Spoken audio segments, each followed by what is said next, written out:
Joe talks about Joe. And now, your host, Joe Slepsky. Hey everybody, welcome back to Joe on Joe. This is the only podcast where we watch every single episode of GI Joe, a real American hero, in sequential order and comment on it mystery science style. And today we are joined by a very special guest. He's a listener of the show, hopefully a fan of the show. He reached out to us at joeonjoepod@gmail.com, and he said, hey, I want to be on your show. I want to watch this episode of G.I. Joe with you because I'm a big fan of it. And I got to say, Shawn Iery, I like your taste in episodes. This is a really good episode of G.I. Joe. Shawn Iery from Chattanooga, just outside of Chattanooga, Tennessee. Welcome to Joe on Joe. Thanks, Joe. Thank you for having me. And yeah, it is a pretty good episode, isn't it? It's an excellent episode of the show. I think a lot of that has to do with the writer, Christy Marks. She wrote on the previous iteration. Correct. Yeah, and some of the better episodes as well. Yeah, 100% right. Like, it's, if you guys don't remember the Mind Mangler, seek this one out. Like, if you listen to the show and you kind of reminisce and you're like, oh yeah, I remember that episode was kind of silly, and you don't go back and watch it, seriously, this is one of those episodes that I urge you guys, dig out your DVDs, your DIC episode DVDs, or I know that a lot of these DICs, if not all the regular episodes, there you can find them on YouTube or wherever, whatever streaming video service you can get them on. This is a cool episode. So Shawn, what attracted you to Mind Mangler, and what made you reach out and say, I want to comment on the show? Well, with this episode, I remembered it from watching it as a kid. And I remembered it had Sky Patrol for one thing, which was like probably my favorite part of this iteration of G.I. Joe, as well as some of the classic characters too. So it's just kind of a good mix. And then so when I found your podcast and saw where you're at, I'm like, oh man, I was looking at the upcoming episodes. I was like, I got to get this one. It's perfect. It was absolutely perfect timing. You're right. It does feature a really triumphant return. Duke is back, everybody. Completely different voice acting, but Duke is back nonetheless. I'm still happy to have Duke back. It's good to have him back, even though it's not Michael Bell. No, not at all. It's this is our theory of the DIC ones being an alternate universe, possibly even the Worlds Without End universe of G.I. Joe. I like that. Yeah. I like that. Either that or he's been away this whole time getting some kind of vocal surgery on his voice. But just to visually see him, it's very exciting. So I was going to ask you about that because if I remember reading correctly, wasn't there supposed to be like a third season following the movie based on the Coil or something like that? The Coil was going to be the main villains and the twins were going to... I think you're correct. I do believe that. That's what they were setting up, because if it wasn't the last episode, it was the second to last episode where Cobra Commander set up the Coil. You're exactly right. Yeah. That offshoot of Cobra. I know that Buzz Dixon had an idea to do the origin of Cobra, which he, in recent years, translated into one of those Kindle World stories. We talked about those on a few episodes back. Unfortunately, when this airs, Kindle World has closed in mid-July, so you guys can't read it. But it was his story was called "The Most Dangerous Man in the World," and he was going to explore the origins of Cobra. It's a great story. Hopefully, once Kindle has shut down, we can still find an avenue for people to share and read it. But that was my understanding, was he was going to use that as part of the third season of Sunbow. And I think it was a matter of just waning revenue. I don't think interest at that point, but more of waning revenue. And then they wanted to say, hey, how can we make it cheaper? And so that's how it left Sunbow and went up to DIC. Yeah, it's kind of crazy. It would have been a great story to have. Maybe somebody like Joaquin DeSantos or someone like that will go back and maybe tell that story. Maybe do it as like an offshoot or something. That would be amazing. Or let's get IDW to do a one shot. Honestly, that'll work. That would be amazing if they're like, hey, written by one of the original authors of the cartoon. Here's a one shot called "The Most Dangerous Man in the World," and do it as a comic book. That I would love that. That would absolutely blow me away. Me too. Some of those one shots like the Declassified series were some of the best comics they put out. Really good stuff. So let's talk about your history with G.I. Joe. You told me off the call that you were an 80s kid. So like, what does that mean? Like, when did you first discover G.I. Joe? I want to say I was probably about 4. Like most kids, I was into He-Man, and It's so funny because I remember the first Joes I ever got. I went to a doctor's. You know when you have to have that allergy test where they stick the pins in your back. Yes, yes. So I went to a doctor's appointment, had that done, and my mom was good enough to say, okay, well, if you behave, I'll take you to Toys R Us, and you can, or KB Toys back then, I guess it was in the mall, and you can spend some money that you have. And so I remember walking down the aisle and I saw GI Joes, and I was like, oh, cool, what are these? And I bought like five. I still remember the first five I bought: Snake Eye Scarlet, Rock and Roll, my boy Breaker from Gatlinburg, Tennessee. Yeah. Oh, Yeah, nice. yeah, I grew up like 20 minutes outside of Gatlinburg. So my How, boy Breaker. how did you feel about them making him Algerian in the movie? It didn't bother me because it's a different interpretation. Right, But right. I mean, the movies are a whole nother animal. Yeah. So you got your first five, and you fell in love with them. I did, and so see, and my dad was in the military. He served 8 years in the military, Oh, great. and after after he got out of the military, he became a truck driver. Had a red truck, and so when you're an '80s kid and your dad served in the military and drives a truck, I mean, what two toys are you gonna be into? Mm-hmm. It's GI Joes and Transformers. You're So absolutely right. You're absolutely right. so yeah. Did So you used to call did you call his truck Optimus Prime? I did actually. I did. And what's crazy is it's a red Peterbilt that it was a red Oh, Peterbilt that looked almost exactly like the one they used in the movie, just wasn't painted blue. oh, that's great. Uh, That's great. and he's got it as a screensaver on his computer. So Would you be like, Dad, roll out? Just roll out, Dad. actually, yeah, I did. I'd say roll out, and I could tell another story, but it would probably embarrass him if you ever heard Okay. it. So All right. All so right. but roll out and roll on. Roll out and roll on. That's so funny. So you, how long did you stay with it? And like, did you keep doing the toys like into your teens, or did you ever stop, or like, because So when you hit, I think when you like hit your teens was right when the toy line kind of died for a few years, right?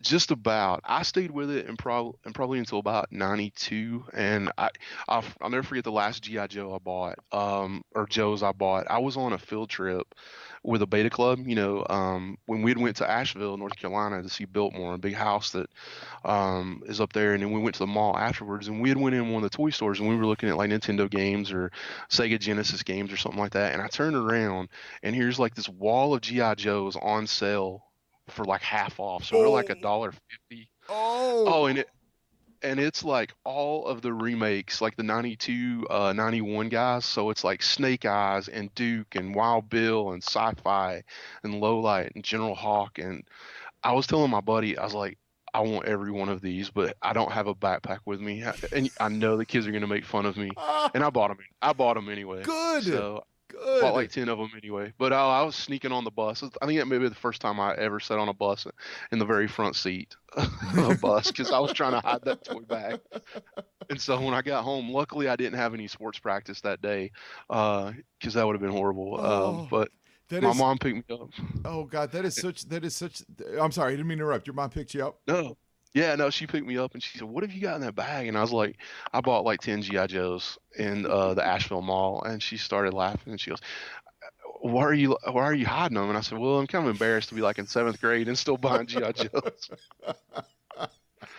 So I let it go. I let it get after that. I didn't buy anymore until probably I was in college, and one of my buddies, because I was done playing sports at that time, Mm-hmm. and one of my buddies told me, he's like, man, you need a hobby. He's like, you got to need it was actually my roommate. He's like, you need a hobby. And so I actually went to Toys R Us like in the next few days because I was buying my nephew something for his birthday, a Pokemon something. And I walked down the aisle and they have like the reissues, like the 97, 98 reissues. Yeah. And so there's Duke on the Silver Mirage motorcycle, and there's like Lady J and Snake Eyes and Storm Shadow in a pack. And I was like, I think I found my hobby. So And have you kept up to it to this day? I don't buy as much GI Joes. The 25th anniversary line when it came out, I bought a bunch, and then when I was at JoeCon, this is I guess 3 weeks ago. Yeah. I bought I got Steeler because I still have the Mobat, and I got Slipstream because I still have the Conquest, Sweet. and I got an '84 Duke. Nice. So they were all fairly cheap too. So Do you still so have your figures from when you were a kid? I do. They're actually sitting right here beside of me in a box. I was Oh, just awesome. replacing some O-rings last night on Dusty and Flint and some of the other Doesn't guys. it feel good to replace O-rings on a figure? And it's so easy. I so wish I'd have knew about this earlier because Yeah. I've thrown away so many figures that I could have fixed. Oh no. I feel like I'm bringing life back to them, you know? Like there's like I want to get, and I know that there's value in them, but I don't want to do it for the value. I literally just want to repair a bunch of old Joes. Like there's just And a it's so peaceful easy. calm to it. It's so easy. It's so easy. Yeah, It's and so cool. I went to Ace Hardware like a couple of days ago and got some O-rings and um yeah, I replaced like probably 15 Hmm. last night that it broke, last couple of days that it broke. So I got back in it and I've kind of stayed. Occasionally I'll buy something GI Joe, like if I'm in a con or something, or if I go in a comic book shop and I still need some issues. I want to try to have all 155 of the original Awesome. series, and I'm about 10 short. So I'll go. So I bought about 3 or 4 of those when I was at the con. But that's about Which the. ones you're missing, do you know? I know I'm missing the last issue. I don't Hmm. have 155, and there's a couple in the early. I've got a list that I keep in my billfold. There's some early. Send me a list, Sean. Just saying. Okay, I might know a all guy. right, I might know a guy who knows a thing or two about comic books. okay, yeah. So I do.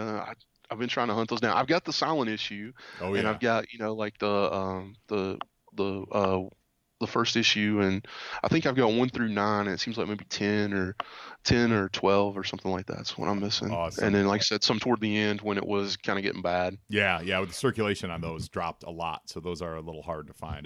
That's what happens with a lot of like long running series that had high popularity. They tended to keep them around longer because of the past success.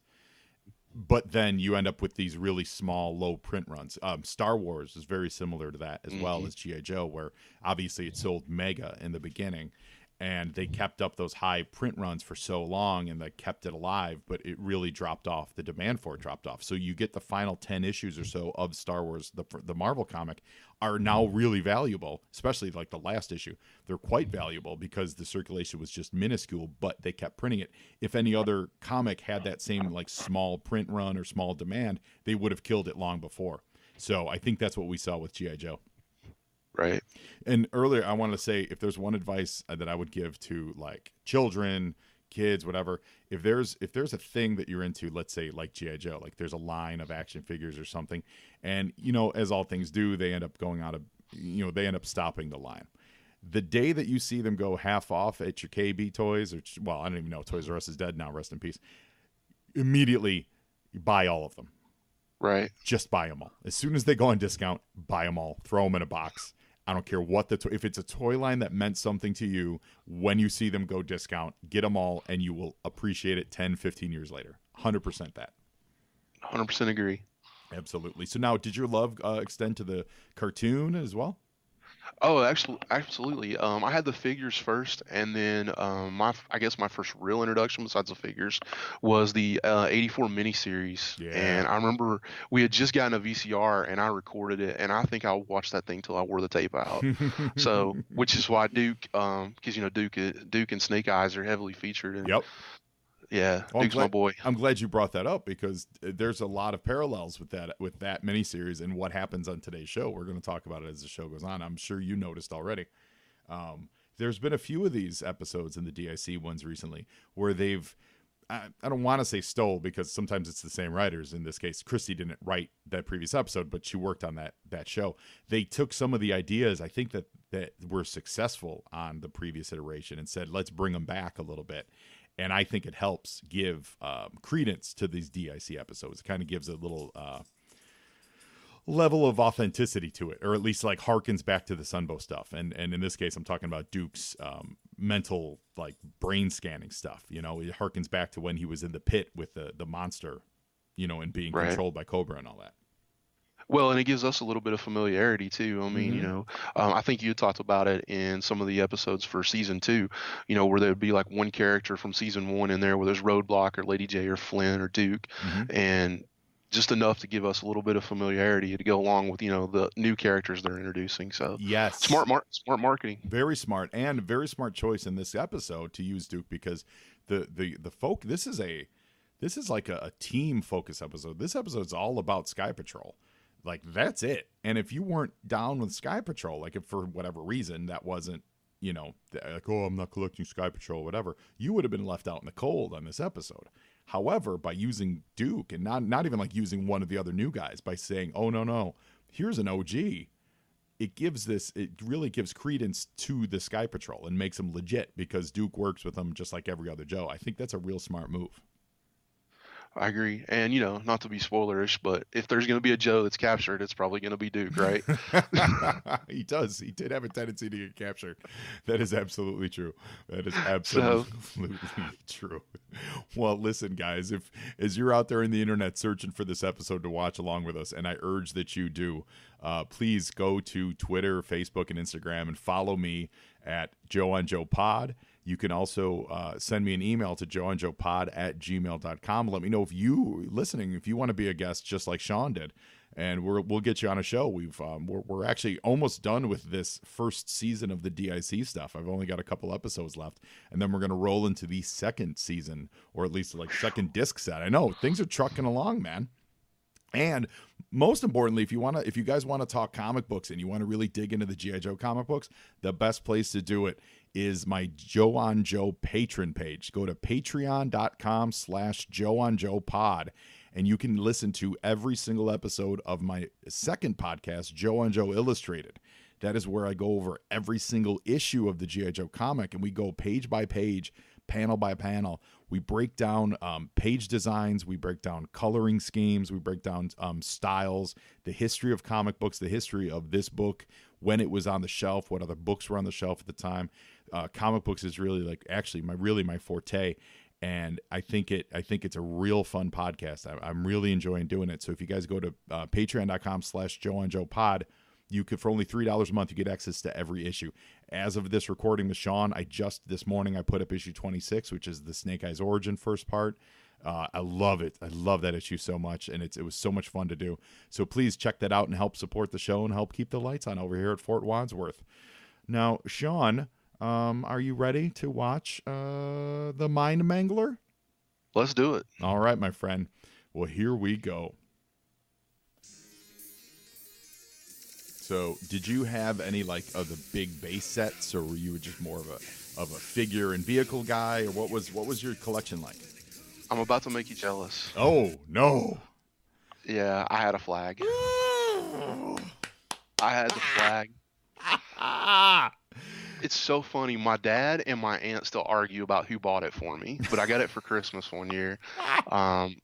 And funny story, my mom's gonna kill me for telling this live out to people, but my dad, we put it together all Christmas Day, and so we played with it for a couple of days, and then he had to leave because, like I said, he was a truck driver, so he had to leave to go on haul, and he was going to California or Montana or somewhere, and so he was gone for probably 2 weeks, and in that 2 weeks time, my mom got so irritated because she was trying to vacuum around it and she would push it away that she literally took it apart. And when he come home, oh yeah, he about went through the roof because it took us all day to put that thing together. Oh no.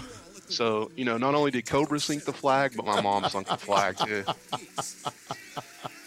We've got the episode started with The Mind Mangler by Christy Marks. And of course, we know Christy Marks from previous episodes of G.I. Joe, but I think her biggest contribution to our entertainment childhood by far is she's the creator of Gem, from Gem, right. Gem and the Holograms. She's a real talent. Shared universe. Do you still, yes it is, do you still have the flag? I do.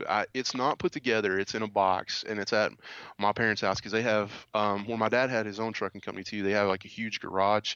Mm-hmm. So he used to work on the trucks in because he's retired now. So up in the top of the garage, I have the flag in a box, and then I have a lot of the old vehicles. I also had the General. The General was one of the last vehicles I ever got. That thing is so cool. Oh yeah. And then the mobile. I think it's the mobile command center that was 3 levels. Oh wow! Yeah, so those were all Christmas presents. That's awesome.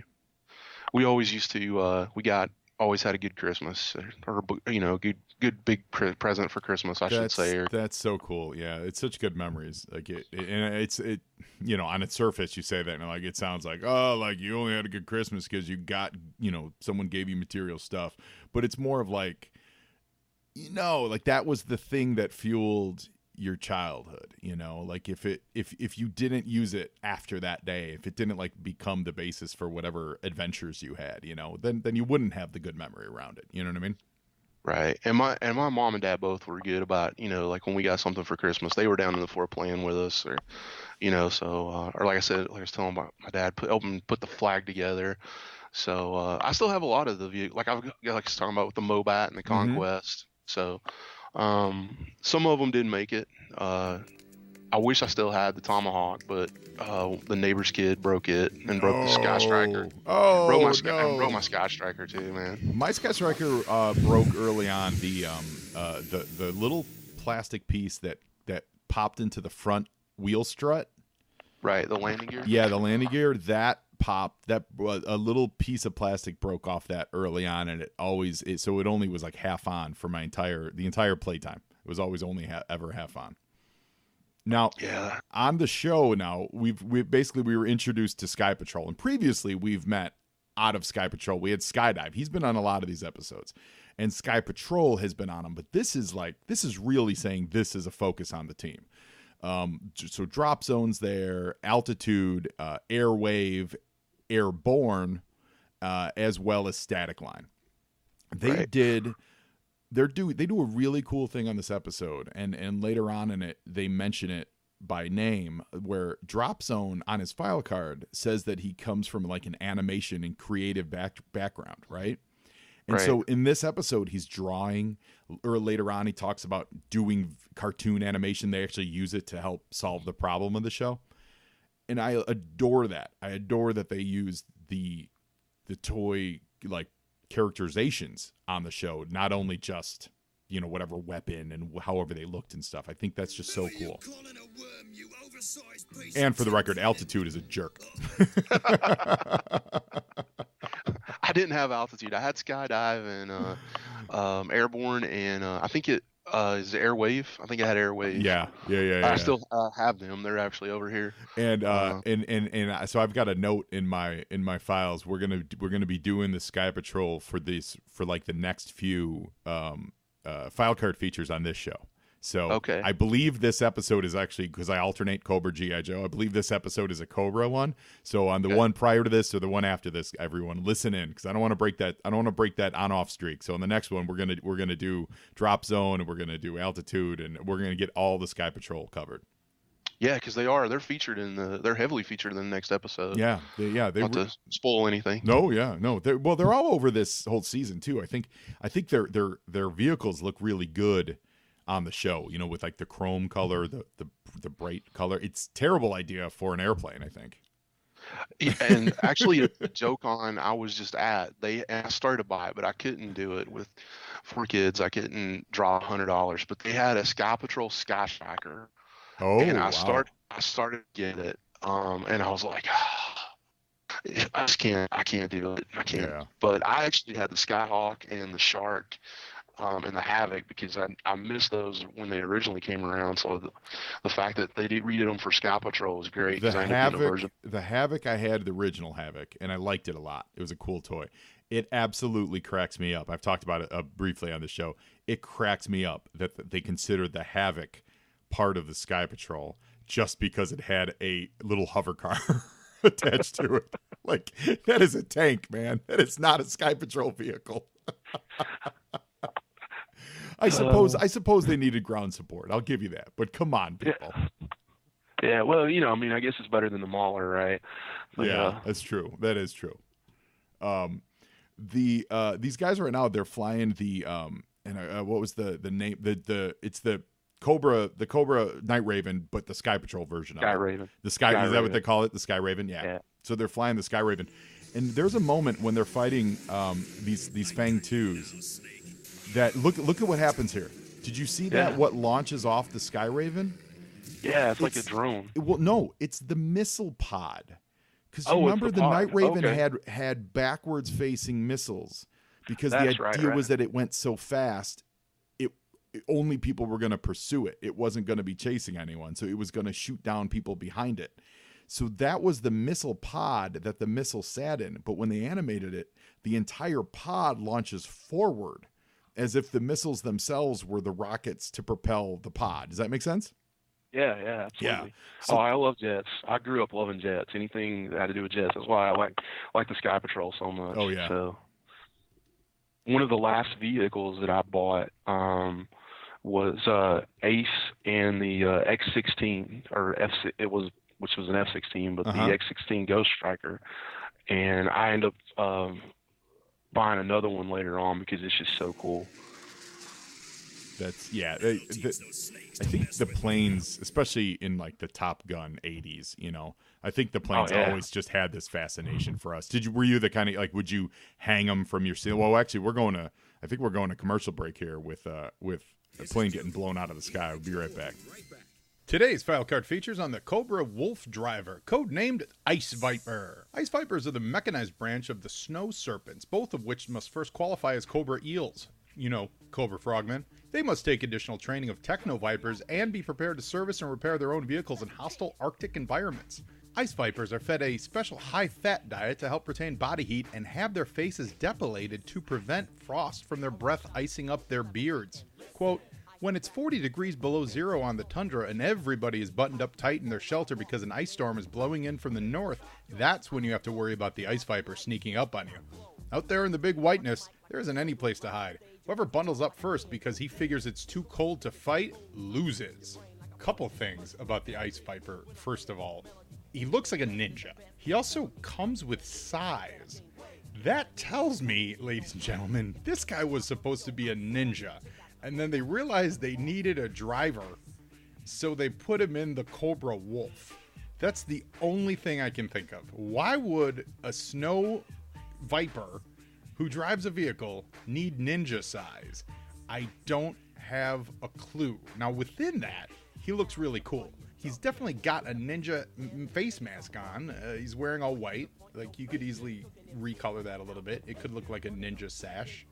So it's really strange. I'd love to know the history of this. Now, let's talk the Cobra Wolf. Cobra Wolf's very cool. It's actually a really cool toy. Basically, any snow toy is almost always cool.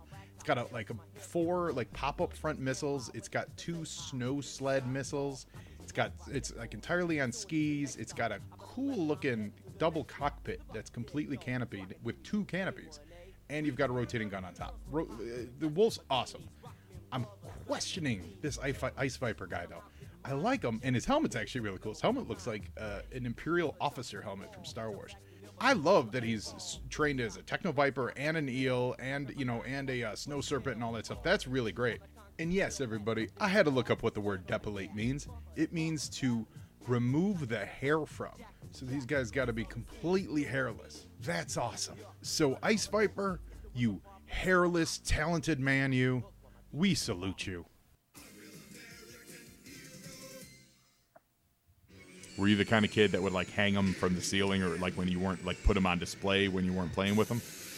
Yeah, I had a shelf that it was like one of those old style bookshelves that had multiple levels on it. That didn't have doors or anything, and so the planes would always sit there. And of course, at the top was the Millennium Falcon from Jedi. Nice. But right below it was the Sky Striker and the Conquest, and then the Skyhawk and. And I've still got 2 of those F-16s that I think it's called the Ghost Striker. I think it is. It's really cool. And I'm the same way. Top Gun. I mean, Iron Eagle. Come on, how can you not love be a kid in the 80s? Chappie Sinclair, baby. That's right. Give it up for movie, Chappie. What 10-year-old kid doesn't want to fly to the Middle East to save his dad in an F-16? The size of the cassette player on his thigh was just enormous. So this is great. So Duke was captured by a guy called the Mind Mangler. We're way behind in describing what's happening here. Duke was captured by the Mind Mangler, and he's being held in a mind control device, kind of like the brainwave scanner in the comic books. But it is very reminiscent of the stuff that they were putting him through in the miniseries. And there's a young girl that she says she's the Mind Mangler's daughter. and that she's like being held prisoner by her dad. This giant, monstrous. He actually looks a lot like a range viper. He does. Yeah, and I kept expecting it to be some kind of range viper guy we're not going to spoil the ending for you, but that's what I was waiting for. And when they first read his Duke's mind, I thought this was great. His first thought was of Scarlet. Of course. Yeah, so that was a nice callback. I mean, if I'm Duke and they're reading my mind, my first thought would be a Scarlet. Hey, did you notice how that the brain scanner looks a lot like the brain scanner from the comics? Was it Dr. Venom that created the? Yep. Yeah. Yeah, absolutely. And typical Duke fashion. I mean, going all the way back to the miniseries, he's got another girl helping him out. He does. Yeah, and these are the things I was saying. Like, it's shades of the previous stuff to kind of give you a warm and fuzzy. I just want them to reference the tracker that's in his ring. The ring tracker. Yeah, the ring tracker, which of course was not a tracker that they would give to any other members of the GI Joe team. They only gave it to Duke. So every other time any other GI Joe guy got tracked, he never had a ring tracker. But Duke, they knew Duke was going to get captured a lot, so they gave one to Duke. Well, I mean, he's got to be prepared. I mean, he's the leader for a reason, right? You're exactly right. These memories. So Duke was told by the little girl to just not fight it, but to give them specific memories. So he is willingly going along with it, but he's remembering all the times that G.I. Joe beat Cobra, which is pretty great. We find that Naugahyde wears like cartoon underwear. Skull and crossbones. Skull and crossbones. Absolutely right. So, Shawn, you mentioned earlier, you had said to me something about you've done some interviews before and stuff. So you played sports. Was that in college? I played sports in high school and stuff, and I wasn't great or anything. But I've done some interviews before on the radio and stuff like that. Nice. Well, what'd you play? Football? Football, basketball. Tried to play baseball, but I'm not very good at baseball. Still not very good at softball. It's hard to be a triple threat. It's hard to be a triple. It's a different muscle set. Right. Like you're either developing for football. You look like a linebacker or something. No, I played some usually a skill position actually. Oh. So usually receiver, tight end, something like that. Nice. I was a lineman myself. Were you? Yeah. I've put on. Unfortunately, I've not stayed in good shape, so I probably look like I should be on the line. I didn't mean to put you on Front Street. Nah, that's all right, man. Hey, truth's the truth. Truth is the truth. There's a reason I still go to the gym and try to walk so much. You got to stay active, and it's weird, man. It's you're just a couple years younger than me, but that transition from doing sports and your body's ramped up even more than a normal young man's hyperactive what do you call that, your body, your what do you call it, your system, your energy. I can't think. I'm blanking on the word right. Metabolism, yeah. And then you add all the extra activity, and then you hit a point in life where everything just stops. Not even slows down. It just stops. Like you get a job, you sit in a chair. You said yourself you're in IT, right? You're an IT quality control analyst. Now all of a sudden you're sitting in a chair 8 hours a day. That's gonna screw with your metabolism. I know it did. Well, I know it did mine. And the way you eat too. I mean, when you're playing sports, you take in so much because, we're going to have practice. And stuff. We're going to commercial, and we'll talk diet after that. Hey, listeners! I'm not sure if you've heard the news, but Joe and Joe has started a Patreon, and I'm inviting you along for the ride. Go to patreon.com/JoeandJoePod and check out my page. Right now, there are 2 opportunities for you to help support the show. You can choose to be a grunt or a viper.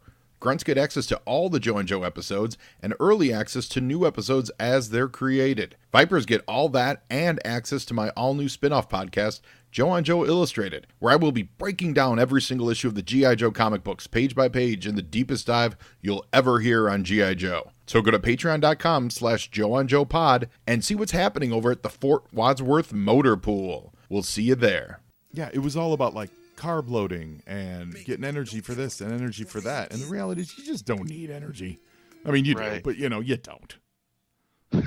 Well, and you lose so much during the season too. I know they would always try to get us to start the season, maybe 10 pounds heavier than what our ideal weight was, because you're going to lose that 10 pounds just going through 2-a-days and stuff like that. So, then by the time the season gets around, Our coach used to sit, God bless him, Coach Sal. He used to sit naked on the edge of the desk and scream into the locker room, "Hey, Slipsky, weigh yourself, weigh in. Hey, Molly, weigh in.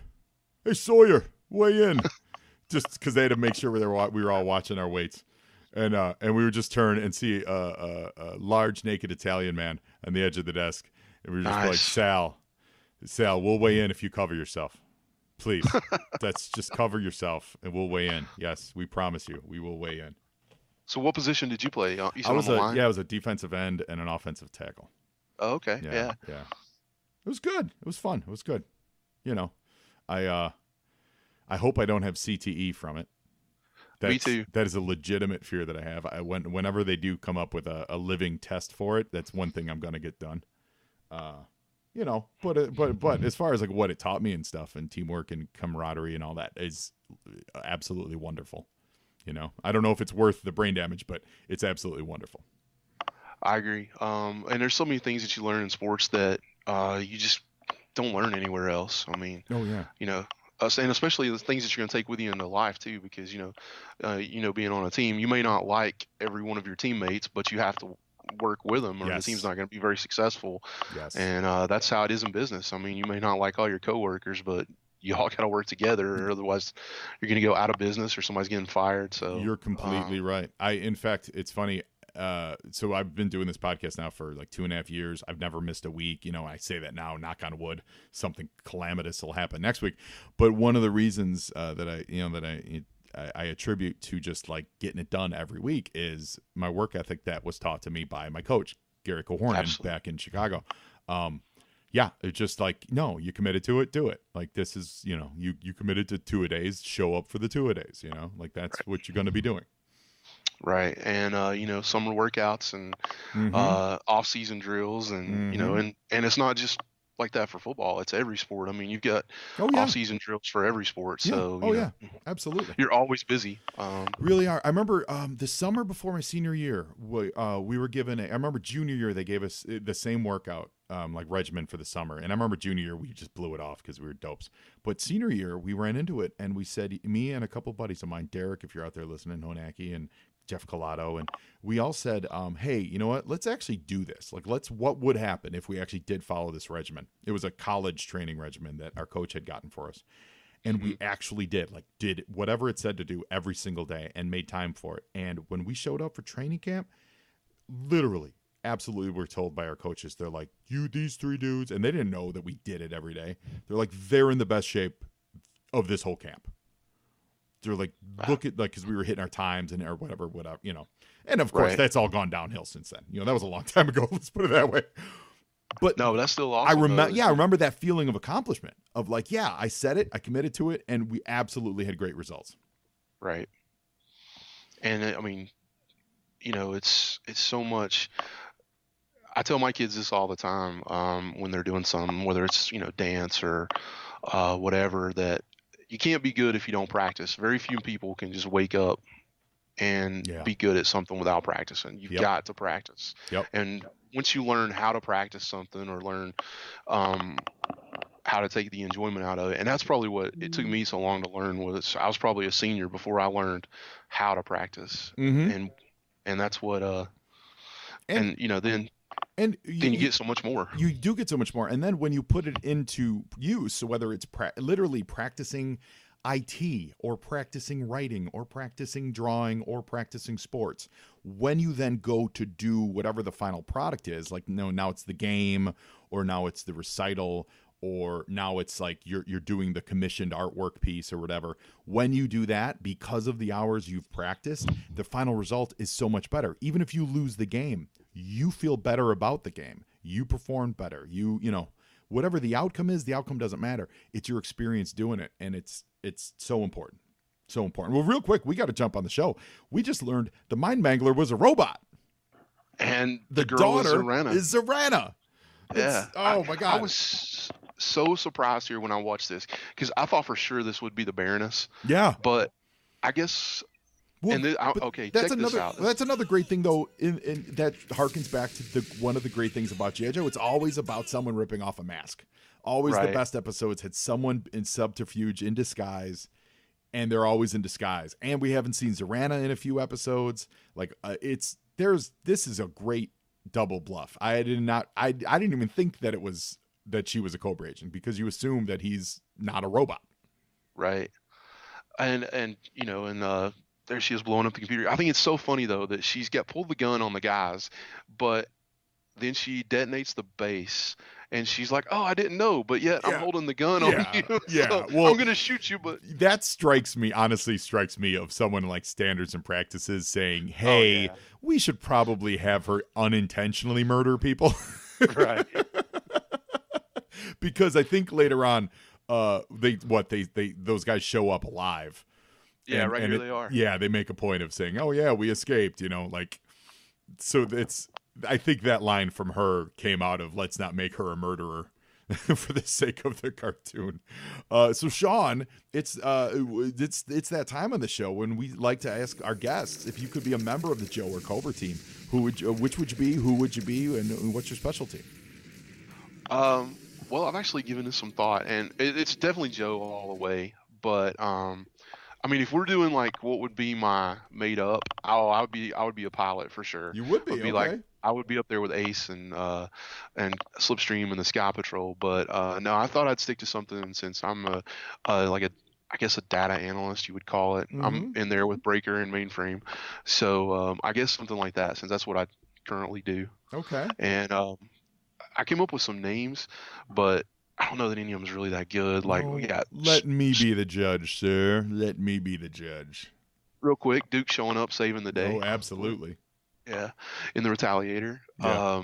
Streamline, bandwidth, framework.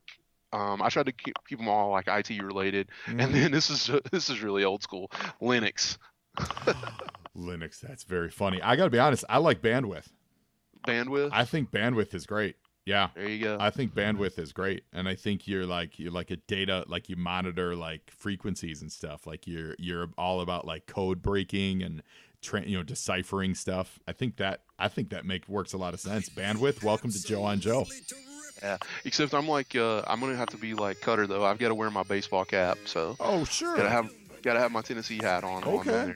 Yeah, absolutely. Yeah, you got your Tennessee hat. Yeah, your costume is entirely up to you. I mean, you can even. I gotta be honest. I think you're not only a data analyst, but you're also a pilot. And I think you would like we're on the track to be in Sky Patrol, and maybe I got it. How about this? You came down with a case of like vertigo, like you know what I mean, like where you like your body just couldn't handle the G forces, and that's no fault of your own. We all get some things happen. So they kind of washed you out of being a pilot, but you're fully certified. You just get a little air sick, which will come into play in your adventures, because occasionally they'll be like, you got to get up in that plane. You're like, but I don't have a barf bag.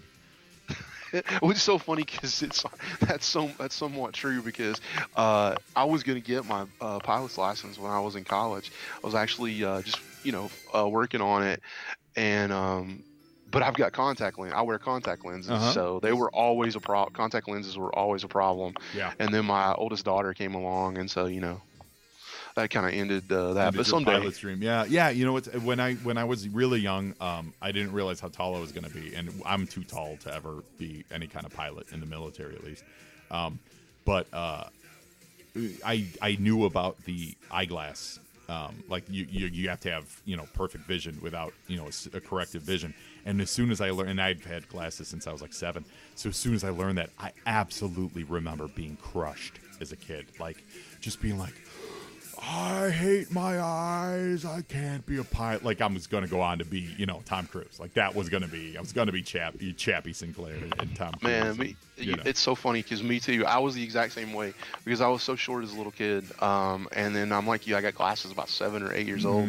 But then I was like, okay, corrective surgery. I've still got a dream. And then between my freshman and sophomore year, I shot from like 5'5" to like 6'2". Oh, well, that makes you an amazing wide receiver, is what that does.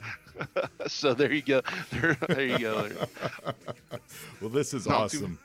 Not too many 6'2" pilots. No, there really are, except for in Top Gun, when Tim Robbins was Tom Cruise's Merlin. wingman. It was Merlin, yeah. Tim Robbins is literally, I think, 6'5" or something like that, and he steps out of that airplane, and it is so like, you did not fit in that airplane. You did not just come out of that jet. Shawn, this was fantastic, man. Mind Mangler, it's a great episode. I feel like we didn't really go over it beat by beat because I was just enjoying watching it because it's solid. There's nothing dumb about it. It is it's got great characterization. I love the team stuff. In Transformers, they did a lot of sub teams like that. You know, like the Headmasters and the auto like the aerial bots, yeah, and the Stunticons and all that. And every episode or the Dinobots even and the Insecticons, every time they focused on those smaller subsets, I loved it. I was always enthralled by it. And that's what's happening in this episode. I think it's really a great episode. So thank you. Yeah, so thank you, man, for reaching out and joining us for this. This was really great. Any parting thoughts? Oh, no, thank you for having me. And you know what? Speaking of the small themes, it would make sense because I'm the same way. I like those episodes as well. And, you know, us both being sports guys, that small team thing kind of harkens back to yeah. Yeah, you're right. And then this episode was just so great. With so many callbacks, you know, with Duke and Zorana and like all the way back to the first miniseries. And I wish there was more like this. I wonder. I wonder if you know, mental note, if I ever get a chance to meet Christy Marks at a con or interview her or something for the show, because I know she does cons and everything. To see if this was this a script idea that was from the Sunbow? Like maybe she had it written, you know, with obviously different characters, but just the concepts and stuff, because it is so Sunbow centric and really, really dynamite. So, but Shawn, this was great, man. Thank you so much. It was really nice meeting you. Thanks for being on the show. Thanks for having me, and you know, I'd love to come back again if you have an opportunity. And I like that idea. So yeah, this was great, and yo Joe, guys. Yeah, go Volunteers, right? That's exactly right. Go Vols. Hopefully a little bit better than we did last season. Well, Shawn, now you Joe, and thank you everyone for listening. And Joeing is half the battle.